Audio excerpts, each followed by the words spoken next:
എന്തായാലും നമ്മൾ ഇനി പോകുന്നത് സത്യം നമുക്ക് പത്രങ്ങളിലൂടെ ഒന്ന് കണ്ണോടിക്കാം.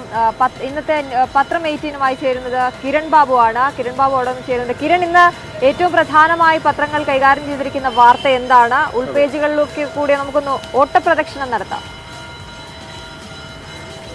Good morning Sajith, good morning Aswathy. എന്തായാലും ഇന്ന് പത്രങ്ങൾ വ്യത്യസ്തമായ വാർത്തകളാണ് പ്രാധാന്യത്തോടു കൂടി നൽകിയിരിക്കുന്നത്.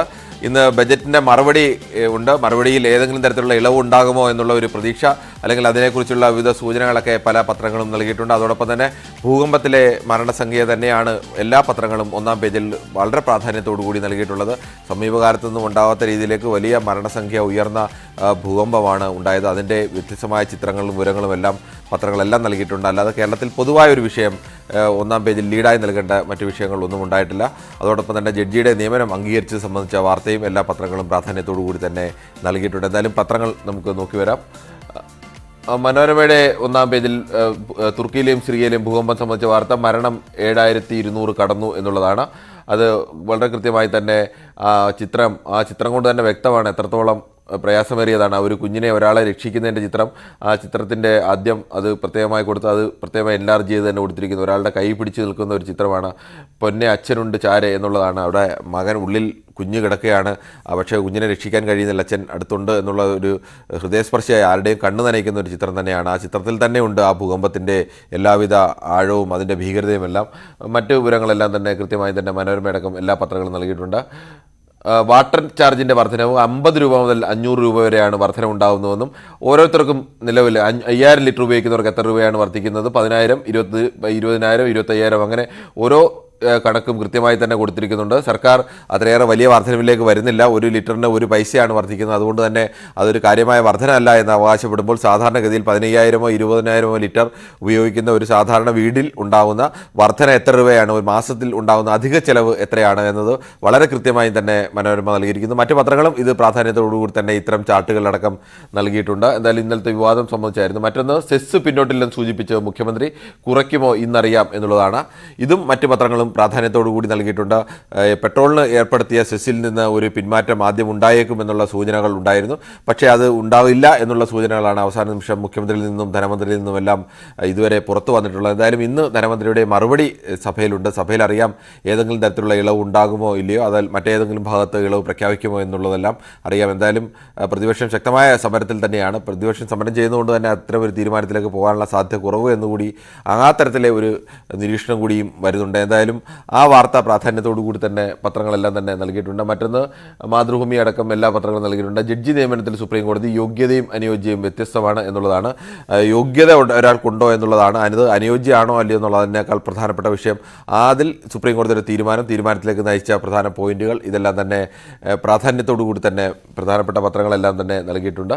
അതോടൊപ്പം തന്നെ മാതൃഭൂമിയുടെ മറ്റ് കുടിവെള്ള നിരക്കിലെ വർധന 328% വരെയെന്ന് മനോരമയും മാതൃഭൂമിയും അത് ആ തരത്തിൽ തന്നെയാണ് നൽകിയിരിക്കുന്നത്. എത്ര രൂപയാണ് ഓരോ ലിറ്ററിനും വർദ്ധിക്കുന്നത്, ഗാർഹിക നിരക്കും ഗാർഹികേതര ഉപയോഗത്തിനുണ്ടാകുന്ന നിരക്ക് എങ്ങനെയാണ് എന്നുള്ള വർധനയെ സംബന്ധിച്ച് കൃത്യമായ വിവരം തന്നെ ഈ വാർത്തയിൽ നൽകുന്നുണ്ട്. മറ്റൊന്ന്, ഇരട്ടത്താപ്പ് എന്നുള്ളതാണ്. അത് ഒരു വ്യത്യസ്തമായ രാഷ്ട്രീയ നേതാക്കൾ പല ഘട്ടങ്ങളിൽ പലപ്പോഴും സാധാരണ ജനങ്ങളുടെ ഏറ്റവും വലിയ വിമർശനമാണ്.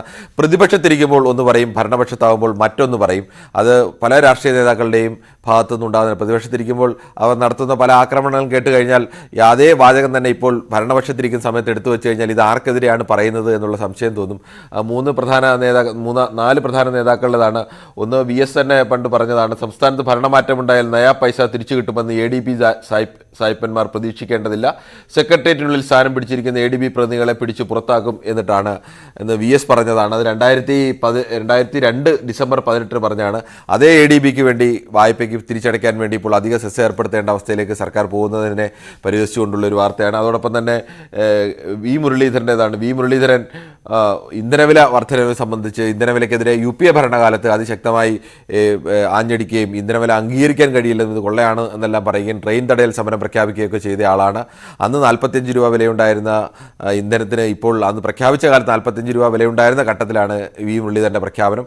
ഇന്ന് അതിന് 107-110 രൂപയാകുമ്പോൾ വി മുരളീധരൻ മിണ്ടുന്നില്ല എന്നുള്ളതും ആ ഇന്ധന വിലയെ അദ്ദേഹം പരോക്ഷമായ രീതിയിൽ ന്യായീകരിക്കുന്നു എന്നുള്ള വാർത്തയും കൊടുത്തിരിക്കുന്നു. അതോടൊപ്പം തന്നെ മുഖ്യമന്ത്രിയുടെയും നികുതി ബഹിഷ്കരണം സംബന്ധിച്ച് നികുതി UDF കാലത്ത് 2014 നികുതി വർധനമുണ്ടായപ്പോൾ ആ നികുതി അടക്കില്ല, ഞങ്ങൾ ബഹിഷ്കരിക്കും എന്നുള്ള പ്രഖ്യാപനം നടത്തിയ ആളാണ് പിണറായി വിജയൻ. ആ പിണറായി വിജയൻ ഇന്നിപ്പോൾ നികുതി വർധനവിനെ ന്യായീകരിക്കുന്ന ചിത്രം അതും കൃത്യമായി നൽകിയിട്ടുണ്ട്. ചെന്നിത്തലയുടെയും കൃത്യമായി തന്നെ നൽകിയിട്ടുണ്ട്. ചെന്നിത്തലയും നേരത്തെ ഉണ്ടായിരുന്ന ചെന്നിത്തലയുടെ നിലപാട് അതിപ്പോൾ എങ്ങനെയാണ് മാറിയത്, ഈ എങ്ങനെ വ്യത്യസ്തമായ രാഷ്ട്രീയ പാർട്ടികളുടെ നേതാക്കന്മാർ, പ്രധാനപ്പെട്ട നേതാക്കന്മാർ അവർ പ്രതിപക്ഷത്തായിരിക്കുമ്പോൾ അതിരൂക്ഷമായി ജനപക്ഷം നിന്ന് സംസാരിക്കുകയും അവർ ഭരണപക്ഷത്താകുമ്പോൾ എങ്ങനെ മാറുന്നു എന്നുള്ളതാണ് പ്രധാനപ്പെട്ട ഈ 4 നേതാക്കളെ എടുത്ത് ഇരട്ടത്താപ്പ് എന്നുള്ള ഒരു ഹെഡിങ് കൊടുത്ത് മനോഹരമായി തന്നെ മാതൃഭൂമി നൽകിയിട്ടുണ്ട്. മറ്റൊന്ന് നയന സൂര്യൻ്റെ മരണം സംബന്ധിച്ചാണ്. മരിച്ചു കിടക്കുമ്പോൾ നയനയ്ക്കെത്തിയ ഫോൺ വിളിയിൽ കട്ട് ചെയ്ത് ആര് എന്നുള്ളതാണ്. ഈ വാർത്ത തുടക്കം മുതൽ മാതൃഭൂമിയിലെ ശ്രീകാന്താണ് കൊണ്ടുവന്നത്. ആ ശ്രീകാന്ത് എല്ലാ ദിവസവും വളരെ കൃത്യമായി തന്നെ ഫോളോ അപ്പ് അതിൻ്റെ ഓരോ ഘട്ടത്തിലും നൽകുന്നുണ്ട്. ഈ നയനയുടെ ഫോൺ പരിശോധിച്ചതിൽ നിന്ന് നയനയ്ക്ക് മരിച്ച ശേഷം വന്ന ഫോണുകളെല്ലാം തന്നെ അത് മിസ്ഡ് കോൾ ആയിരുന്നു. പക്ഷേ ഒരു കോൾ റിജക്റ്റ് ചെയ്യുകയായിരുന്നു. ആ റിജക്റ്റ് ചെയ്തപ്പോൾ ആരോ ഒരാളുടെ സാന്നിധ്യം ആ സമയത്ത് അവിടെ ഉണ്ടായിരുന്നു എന്നുള്ളതാണ്. അത് കേന്ദ്രീകരിച്ചുള്ള അന്വേഷണത്തിൽ നിർണായകമായ ഒരു വഴിത്തിരിവ് കൂടിയാണത്. മറ്റൊന്ന് കേരള കൗമുദിയാണ്. അപകടം ആവർത്തിച്ചിട്ടും നടപടിയില്ല. പ്രധാന വാർത്തയായി തന്നെ ദീപു നൽകിയിരിക്കുന്ന വാർത്തയാണ്. കൊലക്കയറായി റോഡിലെ കേബിൾ എന്നുള്ളതാണ്. ഇപ്പോൾ കഴിഞ്ഞ ദിവസം ഒരു സ്ത്രീ കായംകുളത്ത് മരണപ്പെടാനിടയായത് റോഡിലേക്ക് കേബിൾ താഴ്ന്നു കിടന്നതാണ്. സ്കൂട്ടറിൽ വരികയായിരുന്നു, അവരുടെ കഴുത്തിൽ കേബിൾ കുരുങ്ങി അവർ സ്കൂട്ടറിൽ നിന്ന് തെറിച്ചു വീണ് മരിച്ചു. അത്യന്തം ദാരുണമായ ഒരു മരണമായിരുന്നു. സമാനമായ രീതിയിലേക്ക് മറ്റു മരണങ്ങളും ഈ അടുത്തിടെ ഉണ്ടായിട്ടുണ്ട്. ആ മരണങ്ങളുടെ ഡീറ്റെയിൽസും 2022 ഡിസംബറിലുണ്ടായതും 2023 ജനുവരി 3-നുണ്ടായതും ജനുവരി 13-നുണ്ടായതും സമാനമായ മരണങ്ങളുടെ വിവരങ്ങൾ കൂടി നൽകിയിട്ടുണ്ട്. ഹൈക്കോടതി അടക്കം കർശനമായി പറഞ്ഞിട്ടും ഇത്തരം അപകടസ്ഥിതി പരിഹരിക്കാൻ വേണ്ടിയുള്ള ഇടപെടലുകൾ നടത്തുന്നില്ല എന്നുള്ളതാണ്. മറ്റൊന്ന് എല്ലാ പത്രങ്ങളും പ്രാധാന്യത്തെ നൽകിയതാണ് ഇന്നലെ രാഹുൽ ഗാന്ധി പാർലമെന്റിൽ നടത്തിയ പ്രസംഗം. അദാനിയും മോദിയും തമ്മിലുള്ള ബന്ധം, അതിൻ്റെ ചിത്രമൊക്കെ കാണിച്ചുകൊണ്ട് ഈ ബന്ധമാണ് രാജ്യത്തെ നയിക്കുന്നത്. ആ തരത്തിലുള്ള വളർച്ചയാണ് അദാനിക്കുണ്ടായത്. അങ്ങനെ ക്രമം വിട്ട് സർക്കാരിൻ്റെ ഭാഗത്തു നിന്നുണ്ടായ ആനുകൂല്യത്തിൻ്റെ വളർച്ചയാണ് അദാനിയുടേതെന്ന് വ്യക്തമാക്കുന്ന പ്രസംഗമായിരുന്നു. ഇത് എല്ലാ പത്രങ്ങളും പ്രാധാന്യത്തോടു കൂടി തന്നെ നൽകിയിട്ടുണ്ട്. ഇത് കേരള കൗമുദിയുടെ വാർത്തയാണ്. മറ്റൊന്ന് ഹിന്ദുവിലെ വാർത്തയാണ്.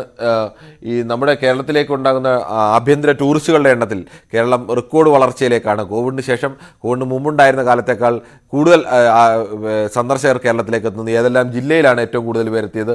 1.88 കോടി ആളുകളാണ് 2022 കേരളം സന്ദർശിച്ചത്. കേരളത്തിലെ ആകെ ആളുകളെക്കാൾ ഏകദേശം പകുതിയിൽ കൂടുതൽ ആളുകൾ കേരളത്തിൽ പുറത്തുനിന്ന് സന്ദർശകരായി എത്തി എന്നുള്ള വാർത്ത കൂടിയാണ് വരുന്നത്. എന്തായാലും മറ്റ് പത്രങ്ങളിലേക്ക് കൂടി പോകേണ്ടതുണ്ടായിരുന്നു. പക്ഷേ 8 മണിക്ക് ഒരു നിർണായകമായ വാർത്ത ന്യൂസ് 18 പുറത്തുവിടുകയാണ്.